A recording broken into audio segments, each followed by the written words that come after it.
آزاد کشمیر میں آٹے کا بحران شدت اختیار کر گیا۔ گزشتہ روز حکومت آزاد کشمیر محکمہ خوراک کی جانب سے جاری ہونے والے نوٹیفیکیشن کے مطابق 20 کلو سرکاری آٹے کی قیمت 1800 روپے سے بھی زائد کر دی گئی۔ عوام پہلے ہی بڑھتی مہنگائی سے تنگ ہے اور ہر گزرتے دن کے ساتھ اشیاء خورد و نوش عوام کی پہنچ سے دور ہوتی جا رہی ہے۔ اس بڑھتی مہنگائی کے خلاف آزاد کشمیر کے مختلف شہروں میں عوام کی جانب سے احتجاج کی کال دی جا رہی ہے۔ عوامی ایکشن کمیٹی ہجیرہ نے بھی احتجاج کے حوالے سے اپنا اجلاس 16 جنوری بروز سوموار دن 1 بجے ریسٹ ہاؤس ہجیرہ طلب کر لیا۔ عوام کا کہنا ہے کہ پہلے ہی مہنگائی سے ان کا جینا دشوار ہے اور اب مزید مہنگائی ان کی برداشت سے باہر ہے۔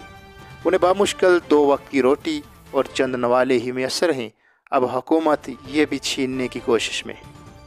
حکومت آزاد کشمیر کو اپنا یہ نوٹس واپس لے کر عوام کو ریلیف دینا چاہیے۔ Abdul Ghaffar, Hajira T V, Azad Kashmir.